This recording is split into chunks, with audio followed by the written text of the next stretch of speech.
नमस्कार, मैं हूं संदीप चौधरी। आप देख रहे हैं आज का मनी मंत्र, वो शो जिसमें हम आपको ऐसी खबरें बताते हैं और समझाते हैं आसान, सीधी सादी, सरल भाषा में, जो सीधे आपसे जुड़ी हैं, जिनका सरोकार आपसे है। News that you can use and news that you should and ought to use, क्योंकि ये आपकी नौकरी, आपकी आमदनी, आपकी गृहस्थी, आपके बाल बच्चों और देश की अर्थव्यवस्था से जुड़ी खबरें होती हैं।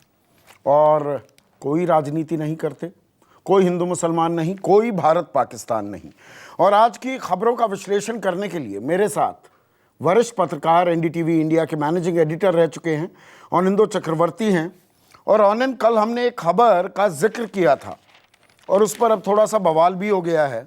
खबर ये थी कि पर कैपिटा जीडीपी बांग्लादेश की हमसे आगे हो गई है।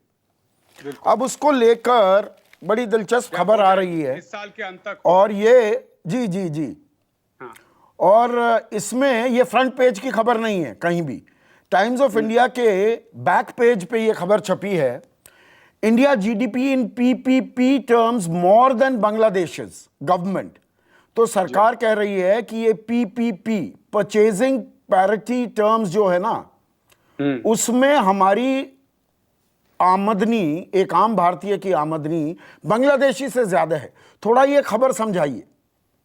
अगर आप इस खबर को पढ़े तो सबसे पहले हम बता देते कि पीपीपी का मतलब क्या होता है। परचेजिंग पावर पैरिटी, यानी कि $1 यूएस डॉलर लेकर आप भारत में क्या खरीद सकते हैं और यूएस में क्या खरीद सकते हैं और बांग्लादेश में क्या खरीद सकते हैं, इन सबको एक एडजस्ट किया जाता है ताकि हमको पता चले कि अगर मैं बोलूं कि अच्छा यूएस में किसी के एक अच्छी नौकरी में आपको $1 लाख मिलता है साल का, आप बोलेंगे $1 लाख तो कुछ भी नहीं है। हमारे देश में तो $1 लाख तो साल में मतलब सिर्फ 8,000 रुपए तो बहुत कम होता है। लेकिन ये आपको एडजस्ट करना पड़ेगा कि डॉलर कितना खरीद सकता है ना। उसी तरीके से अगर मैं बोलूं कि $1 लाख मतलब 75 लाख रुपए, वो भी नहीं है, क्योंकि यूएस में आप 75 लाख रुपए से जो खरीद सकते हैं, हमारे देश में 75 लाख रुपए से आप उसका 4 गुना खरीद सकते हैं। तो ये एक एडजस्ट करना पड़ता है सारे इकोनॉमिस्ट को कि सिर्फ डॉलर टर्म में मत बताइए कि कितना खरीद सकते हैं। सरकार कह रही है कि अगर हम पीपीपी यानी $1 से कितना खरीदा जा सकता है भारत में देखें और बांग्लादेश में देखें, तो 2019-20 में बांग्लादेश भारत की PPP adjusted, purchasing power parity adjusted, जो पर कैपिटा इनकम होगा वो बांग्लादेश से ज्यादा होगा और इसलिए उसको देखना चाहिए हमें, है ना। तो सवाल ये है कि क्या ये आप अगर स्टोरी पढ़े तो आपको अलग अलग जगह पे, क्योंकि ये सोर्स बेस्ड इंफॉर्मेशन, यहाँ पे कोई सरकार ने ओपनली कुछ नहीं कहा है। हाँ। स्टोरी पढ़े तो कहीं पे आपको 2020 दिखेगा, 2020 दिखेगा, कहीं पे आपको 2019 दिखेगा, कहीं पे आपको एक स्टेटमेंट दिखेगा कि ये 1 साल का होगा, उसके बाद हम बहुत तेजी से ऊपर जाएंगे। यहां तक की स्टोरी में लिखा गया है कि देखिए 1 साल का हमारा प्रॉब्लम है, उसके बाद भारत फिर हम बांग्लादेश से आगे हो जाएंगे। अब बांग्लादेश से लड़ाई हो गई है, मतलब सरकार कह रही है कि कोई बात नहीं। उन्होंने कहा है कि हम चीन से भी आगे होंगे, क्योंकि आईएमएफ ने अगले साल 2021-22 में चीन का प्रोजेक्शन लगाया है कि चीन में ग्रोथ होगा तो वो 8.2% होगा, लेकिन भारत में 8.8% होगा। कल भी मैंने आपको बताया था कि 8.8% अगर 10% गिरने के बाद हो, 10.3% गिरने के बाद हो, तो वो 96 के आसपास, 196 पे आसपास वापस जाता है। हम जानते हैं कि आईएमएफ का प्रोजेक्शन चीन के लिए पॉजिटिव है, यानी कि इस साल चीन का बढ़ेगा जीडीपी, उसके ऊपर 8% बढ़ेगा। अगर चीन का जीडीपी 100 से 102 पे भी जाए, उसके ऊपर 8% बढ़ेगा तो वो जाकर 110 पे पहुंचेगा, जबकि हम जाकर 96 पे पहुंचेंगे 2018 की तुलना में, 18-19 की तुलना में। तो ये जो है, ये आंकड़ों का खेल है, इसलिए सीधा सरकार बोलना नहीं चाहती है, ये सोर्सेज से देती है। अच्छा है कि टाइम्स ऑफ इंडिया ने फ्रंट पेज पे नहीं छापा। हाँ। अच्छा है कि किसी पेपर ने भी इस फ्रंट पेज में नहीं छापा। आप जाएंगे तो सारे अखबारों में ये स्टोरी है, लेकिन अगर आप इसको डिटेल में जांच करके देखेंगे तो आप देखेंगे कि इसमें बहुत सारे होल्स हैं। और उसमें देखिए, हमें हमेशा दूसरों से सीखने की भी जरूरत है। बांग्लादेश के बारे में देखिए, सीए एनआरसी का आपने जिक्र किया था कि भाई बांग्लादेशी आ जाते हैं, गरीब गुरबे यहाँ आ जाते हैं, यहाँ आकर बस जाते हैं। एक और ये यहाँ पर लगभग 1 2 3 1 2 3 4 5 15 इंडिकेटर्स दिए हैं। Why Bangladesh per capita GDP lead over India is not surprising, कि भारत से आगे क्यों निकल रहा है बांग्लादेश। बांग्लादेशी भारत से ज्यादा उसकी आयु है, 3 साल भारतीय से ज्यादा वो जीता है। फर्टिलिटी रेट में भी भारत से कम है। इन्फेंट मोर्टेलिटी, बच्चे जो जन्म के दौरान ही मर जाते हैं, उसमें भी भारत से कम है। तो बहुत सारे लिटरेसी के इंडिकेटर्स, इतने सारे इंडिकेटर्स में लगातार बढ़त बना रहा है। इलेक्ट्रिसिटी कंजम्पशन में भी वो आगे बढ़ रहा है। और आप साथ में अगर और चीज देखेंगे कि बांग्लादेश में इनइक्वालिटी भी कम है। अमीर गरीब में जो फासला है वहां पे भी कुछ लोग हैं बहुत अमीर हैं, जैसे हमारे देश में भी है। तो जब हम पर कैपिटा इनकम कहते हैं संदीप, तब हम उसको एक एवरेज के तौर पे मानते हैं। हम कहते हैं कि ये अगर 100 लोग एक जगह पे हैं तो उनका एवरेज क्या है। कोई हो सकता है 1 लाख कमाता हो, कोई हो सकता है कि उसके पास नौकरी नहीं हो। उसका एवरेज जब आएगा तब पर कैपिटा आता है, यानी कि औसत एक आदमी का कितना है। जितना गैप होगा, जितना ज्यादा होगा कि कुछ लोगों के पास बहुत सारा पैसा है, जैसे हमारे देश में है, कुछ लोग 1% लोगों के पास 50% से ज्यादा वेल्थ हमारे देश में है ना। कुछ अकाउंट में 70% से ज्यादा वेल्थ हमारे देश में टॉप 1% के पास है संपत्ति। तो अगर ऐसा हो तो वो टॉप जो है ना, वो एवरेज को उठा देते, एवरेज को चढ़ा देंगे। जैसे क्रिकेट मैच में अगर ऐसा हो कि एक बैट्समैन ने आकर बहुत रन मार दिए 20 बॉल में और बाकियों ने टुक टुक खेला, नहीं पार पाए, फिर भी ओवरऑल इनिंग्स का एवरेज स्ट्राइक रेट बढ़ जाता है ना। उसी तरीके से पर कैपिटा इनकम भी आपको ज्यादा दिखेगा अगर कुछ लोग जो बहुत अमीर है बहुत और अमीर हो जाए और गरीब वहीं के वहीं रहे। तो यही चीज है कि अगर हम बांग्लादेश का देखें तो बहुत सारे एस्टिमेट में बांग्लादेश में इनइक्वालिटी है, लेकिन हमारे से कम है। ग्लोबल जो इनइक्वालिटी इंडेक्स होता है, यानी कि अमीर गरीब में फासला, उसमें भी बांग्लादेश का पोजीशन हमसे बेहतर है। यानी कि बांग्लादेश का जो औसत इनकम है वो ज्यादा मायने रखता है औसत के तौर पे, क्योंकि हमें पता चलता है कि बहुत सारे लोग इस औसत के आसपास होंगे जो कि हमारे देश में नहीं है। अब एक और खबर ये टाइम्स ऑफ इंडिया के फ्रंट पेज की है। SC welcomes relief on interest but wants it to be speeded up. और सवाल पूछा है कोर्ट ने, why more than a month to implement.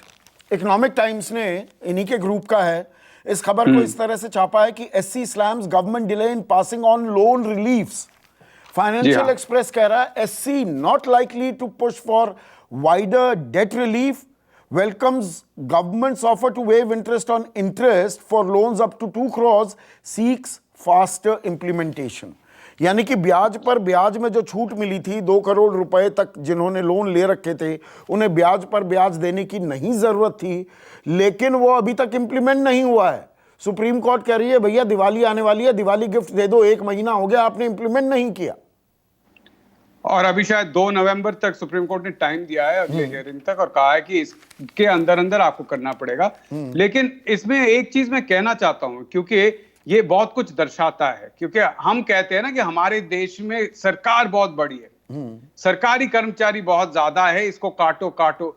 यही हुआ है पिछले 15-20 साल से। हमने जितने एवरेज सरकारी कर्मचारी है पर कैपिटा, यानी कि औसतन अगर 1 लाख लोगों के लिए कितने कर्मचारी हैं सरकारी कर्मचारी, वो लगातार गिरता रहा है। और इंटरनेशनल लेवल जो अगर हम देखें, इंटरनेशनल जो स्टैंडर्ड होता है उसकी तुलना में बहुत ही कम है, आधे से भी कम है। और ये जो है ना, तो जब आप सरकार को कहते हैं कि कोई मंत्री कहते कि आज से हम ये करेंगे, लेकिन जिनको करना है वो काम, वो उतने ही लोग हैं। 24 घंटे भी काम करे तो वो नहीं कर पाएंगे, क्योंकि आपको सबका डेटा निकालना है, सबको बैंकों को कहना है डेटा दीजिए, जितने भी क्रेडिट कार्ड कंपनी है, ईएमआई है, ये है, सबका डेटा निकालकर आपको तय करना है किसको मिल सकता है, किसको नहीं मिल सकता है, किसने दे दिया है, किसने नहीं दिया है। ये इतना आसान काम नहीं है। अगर आपके पास लोग होते तो आप जल्दी कर पाते। ये सब हम जानते हैं कि हम भी मीडिया में सुप्रीम कोर्ट ने डंडा चला दिया है ना। आपने 2 नवंबर का जिक्र किया, वो तो अगली हियरिंग है, लेकिन 15 नवंबर तक ऑन और बिफोर नवंबर 15 आपको नोटिफाई करना होगा ये राहत देनी ही देनी होगी, यानी कि दिवाली की तारीख तय कर दी है। वो भी एक ही महीना हुआ, अगर आप देखें तो 1 महीना सरकार ने जो कहा है वही अल्टीमेटली बैठ रहा है। मेरा मानना है कि जब भी आप ऐसे कोई भी चीज सरकार को कहते हैं कीजिए, सरकार क्यों नहीं कर पाती? इसका एक बड़ा कारण है कि सरकार के पास लोग नहीं है। हमारे दिमाग में बैठा हुआ है कि हमारे देश में सरकारी कर्मचारी बहुत ज्यादा हैं, वो काम नहीं करते, वो पूरा भी काम करें तो अंतरराष्ट्रीय लेवल जो औसत है उसके तुलना में हमारा कम है।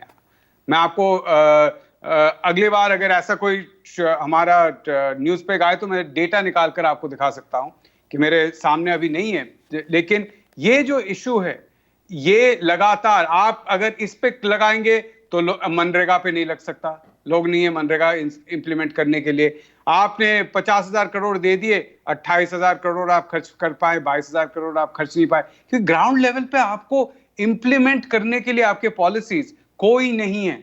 ये बहुत ही बड़ी बात है और ये सरकार को समझना बहुत जरूरी है। तुषार मेहता, इसीलिए तो जो सॉलिसिटर जनरल हैं वो कहते हैं कि देखिए, this is a bit harsh on the government, we do not stand to gain anything by delaying implementation. वो अपनी असहायता भी उसका इजहार कर रहे थे कोर्ट के सामने। देखिए, हमें कोई फायदा नहीं है, हम करना चाह रहे हैं। कोर्ट ने कहा भैया 15 तक कर दो, दिवाली तक दो। ये जैसे आप भी संदीप जानते हैं कि कभी कभी आपको लगता है कि आज ये स्टोरी पर ये डिटेल निकाल के लाएंगे, आप कहते हैं कि कोई रिसर्च करके लाओ, कोई स्टोरी करके, फिर आप देखते हैं कि आपके पास उनमें लोग नहीं है हाँ ये करने के लिए।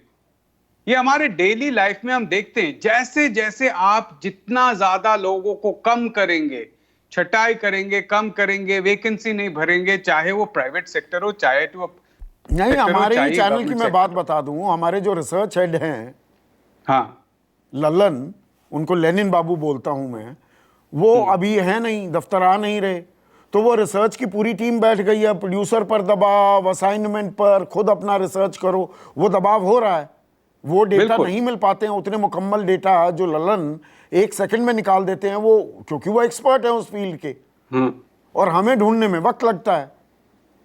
यही चीज हो सकता है कि सरकार के हो सकते इनिशिएटिव्स बहुत अच्छे हों, इंटेंशन बहुत अच्छे हों, हो सकता है कि सरकार करना चाहती है, ग्राउंड लेवल पे क्यों नहीं कर पाती।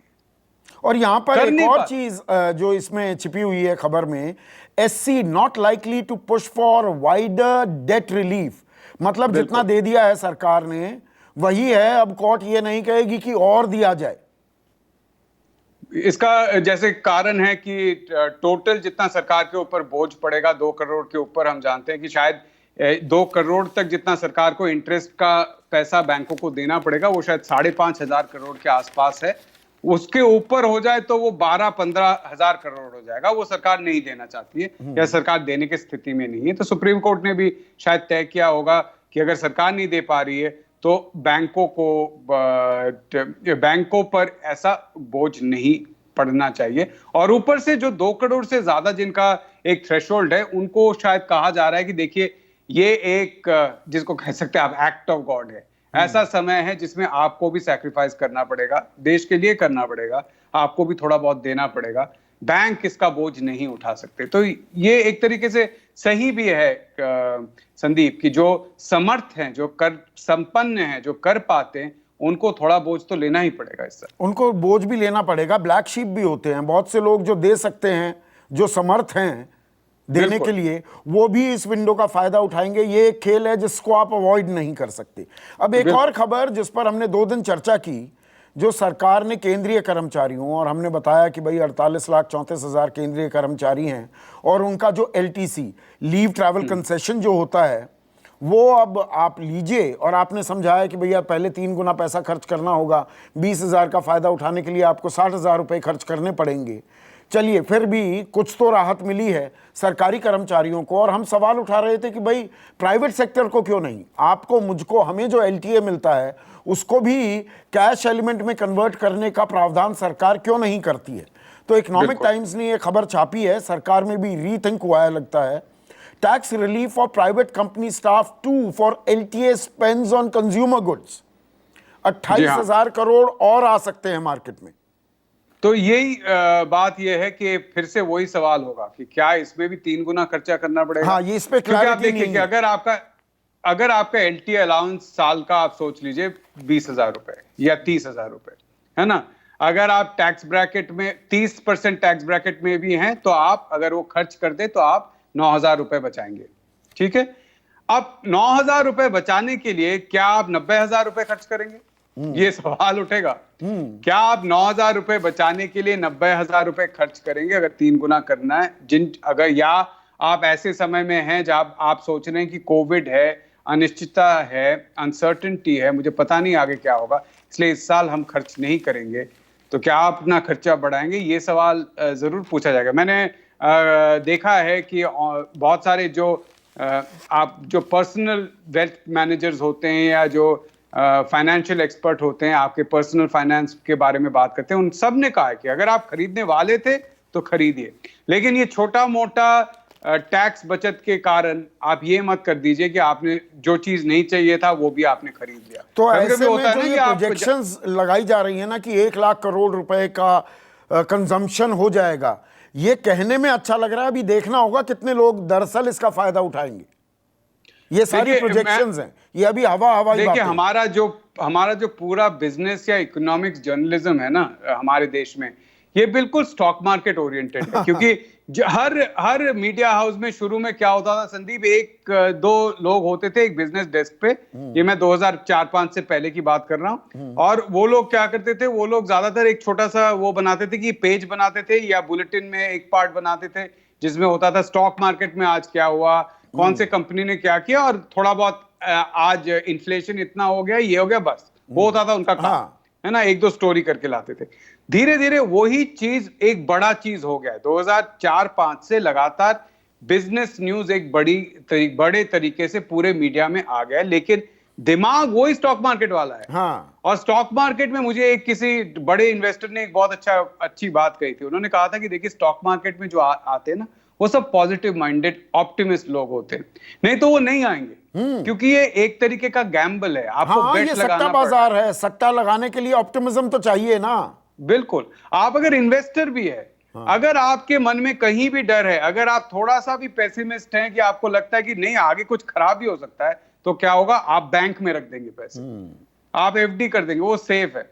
तो स्टॉक मार्केट में सिर्फ पॉजिटिव माइंडेड लोग आते हैं, तो वो हर वक्त पॉजिटिव चीज ढूंढते हैं, वो अच्छी बात भी है, लेकिन कभी कभी उसमें प्रॉब्लम भी जरूर आता है। तो आप देखेंगे कि बिजनेस न्यूज जब भी रिपोर्ट होता है ना, इकोनॉमी न्यूज, हमारे मेन स्ट्रीम हो बिजनेस, वो हर वक्त पॉजिटिव ढूंढते हैं।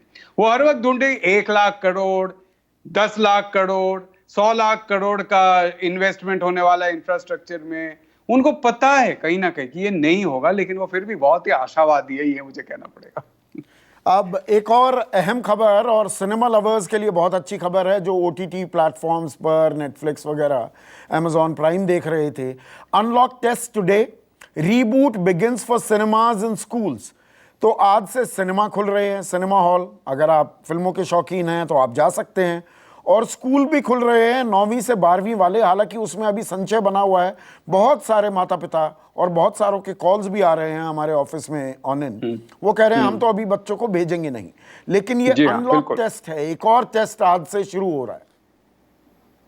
तो एक मेरा सवाल ये है कि कल परसों से खबर आई है कि दिल्ली में जो कोविड का रेट बढ़ गया है, काफी तेजी से दिल्ली में हुआ है। आप नहीं, सरकार ने भी इस बात की आशंका जाहिर की है। वीके पॉल भी कह रहे हैं भैया 3,000 केसेस थे दिल्ली में, 15,000 तक। सर्दियों में संक्रमण और बढ़ता है, खांसी जुकाम नजला बुखार की शिकायत और बढ़ जाती है, तो ये कोविड का संक्रमण यकायक और बढ़ सकता है, जो काबू में आता दिख रहा है। और जैसे जितना जितना अनलॉक हो रहा है या फेस्टिवल सीजन आ रहा है, लोग उन्होंने शुरू कर दिया होगा कि दुकान में जाके ठीक है जाके लेके आता हूँ, मास्क पहन लूंगा, वहां पे जाकर मास्क उतार लिया, ये सब हो रहा है। आप देखेंगे लोग कह रहे हैं कि ऐसा हो रहा है, लोग बिना मास्क के घूम रहे हैं या मास्क उतार रहे हैं, यहाँ पे लगाकर घूम रहे हैं, तो ये थोड़ा सा बढ़ रहा है। तो उसी के बीच अगर सिनेमा हॉल खोले जा रहे हैं, मैंने देखा कि कहीं कहीं पे दिया गया कि आप जो क्या कहते हैं उसको, पीपीई किट, मैं पीपीपी बोलने वाला था, पीपीपी करते करते, पीपीई किट जो है वो आपको सिनेमा हॉल में खरीदने को मिलेगा। आप पहुंचेंगे, वो आप पहनेंगे, आप अंदर जा सकते हैं, एक एक सीट का गैप लेकर आप देख सकते हैं, और शायद कोई सैनिटाइज किया जाएगा, एक टेम्परेचर तक जो भी खाना है उसको हीट किया जाएगा तभी आपको दिया जाएगा, ये सब, और कंप्लीट गैप है, पेमेंट सब ऑनलाइन होगा, विदाउट टच कैश नहीं लिया जाएगा। अगर ये हो सके तो अच्छी बात है, लेकिन हर वक्त हमको आशंका थोड़ी सी रहती है लोगों के दिमाग में कि ये क्लोज्ड एनवायरनमेंट है। नहीं, ये सिनेमा हॉल में तो हो भी जाएगा ऑनन। अभी बिहार में देखिएगा जो वर्चुअल रैली, अब एक्चुअल रैलीज जो हो रही हैं और जो देह दूरी, अभी वहां पर जो तमाशा होने वाला है, पूरी भीड़ वहां इकट्ठी होने वाली है, वो भी देखने वाली बात होगी। अभी तो कहा जा रहा है देह दूरियां होगी, कुछ कोई दूरी नहीं होने वाली है। I am sticking my neck out, मैं कह सकता हूं तजुर्बे के आधार पर, होगा ही नहीं। वहां पर भेड़ चाल होगी, 5 आदमी जाएंगे जी, डोर टू डोर कैंपेनिंग, कुछ नहीं होने वाला। बहुत लोगों के लिए इलेक्शन एक प्रोफेशन है, वो ही 5 साल के लिए वेट करते हैं, पूरे 5 साल वो काम करते हैं, या 5 साल हो, लोकल इलेक्शन हो, ये साइकिल होता है। जब बड़े नेता आते हैं, जो पॉलिटिकल पार्टी के वर्कर हैं, वो नेता के आसपास फोटो तो खिंचवाने जाएंगे ना, नहीं तो पार्टी वर्कर बनने का मतलब तो क्या? चुनाव क्या, और हाँ, चुनाव क्या वर्कर होने का मतलब क्या? बहुत से लोग गांव में जाकर बैठ जाते हैं, कमाई का सीजन भी आ जाता है ना, कमाई का सीजन आता है, एक एक जगह पे स्टॉल खुल जाता है, वहां पे चाय पानी का काम होता है, बहुत कुछ काम होता है इस वक्त। ठीक है, आखिरी खबर, 1 मिनट है हमारे पास, और इसकी चर्चा बिल्कुल बंद हो गई है। ये भी एक ताज्जुब की बात है, यहाँ पर ना फ्लेवर ऑफ द सीजन होता है। आप तो मैनेजिंग एडिटर रहे हैं, सीजन बदलते रहते हैं, और सीजन हर दूसरे तीसरे दिन बदलते हैं। किसानों को लेकर बड़ा हो अल्लाह हो रहा था, किसान आज भी आंदोलित हैं, सरकार से वो बात करना चाहते थे। इंडियन एक्सप्रेस की फ्रंट पेज की खबर है, और कहीं किसी भी फ्रंट पेज पर ये खबर नहीं है। Farm leaders walk out of meeting with agriculture secretary, want minister present. वो कह रहे थे कि भाई नरेंद्र सिंह तोमर से बात करेंगे, बिल्कुल संजय अग्रवाल साहब आपसे क्यों बात करें, और सरकार दोहरे मापदंड कर रही है। तो मतलब सरकार ने तय कर लिया है, कोई बातचीत का मतलब नहीं, अब बिल कानून बन चुके हैं, ये कानून है, अब इसको लागू कर दिया गया है, बात खत्म। क्योंकि देखिए सरकार को भी पता है कि 75%, ज्यादा से ज्यादा, जैसे हरीश दामोदर ने कैलकुलेशन किया है कि 25% के आसपास जो फार्मर है, चाहे वो दूध बेचते हो, जो उनको अश्योर्ड प्राइस या एमएसपी का फायदा मिलता है। ज्यादा से ज्यादा वो भी अगर हम ले ले तो 75% ऐसे हैं जिनको नहीं मिलता है। अब सरकार को पता है कि 75% लोगों को तो कोई फर्क पड़ने वाला नहीं है ना, तो ये 25% के लिए, जो कि ज्यादातर पंजाब में है जहां पे वोट नहीं मिलने वाला है, महाराष्ट्र में है, शुगर फार्मर बड़े हैं जो एनसीपी के साथ है, वहां से वोट नहीं मिलेगा। जो दामोदरन साहब कह रहे हैं, ये आंकड़ा मेरी ना इत्तफाकी है इससे कि 75% को एमएसपी मिल जाता है। कहाँ मिलता है? नहीं, उन्होंने एमएसपी नहीं, उन्होंने कहा है अश्योर्ड प्राइसेस को मिलता है, या एमएसपी अश्योर्ड। तो उन्होंने कैलकुलेशन किया है कि जो सीएसीपी या सरकारी फूड मिनिस्ट्री का जो डेटा है, उन्होंने 2018-19 का डेटा लेकर उन्होंने दिखाया कि हर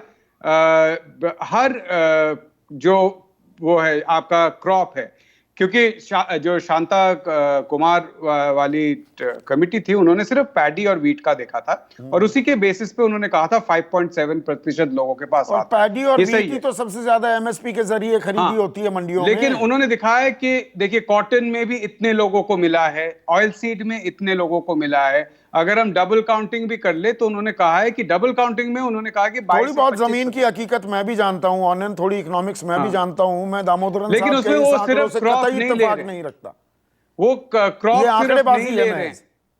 नहीं, मैं बोल रहा हूं कि वो सिर्फ क्रॉप नहीं ले रहे हैं, उसमें उन्होंने ये भी कहा है कि अश्योर्ड प्राइसेस जो कोऑपरेटिव से भी मिलता है, सिर्फ सरकार नहीं। जैसे उन्होंने कहा कि इतने सारे दूध बेचने वाले हैं, उनका कहना ये, मुझे लगता है वो आर्ग्यूमेंट ये देना चाह रहे हैं कि सरकार अगर कहे किसी को नहीं मिल रहा है, क्योंकि आपको याद रखना चाहिए कि शांता कुमार कमेटी ने भी कहा था किसी को नहीं मिल रहा है, इसलिए किसी को देने की जरूरत नहीं है।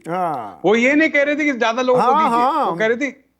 तो ये भी हरीश दामोदरन का कहना है कि 25% लोग अफेक्टेड होंगे आप अगर ये बंद कर देंगे।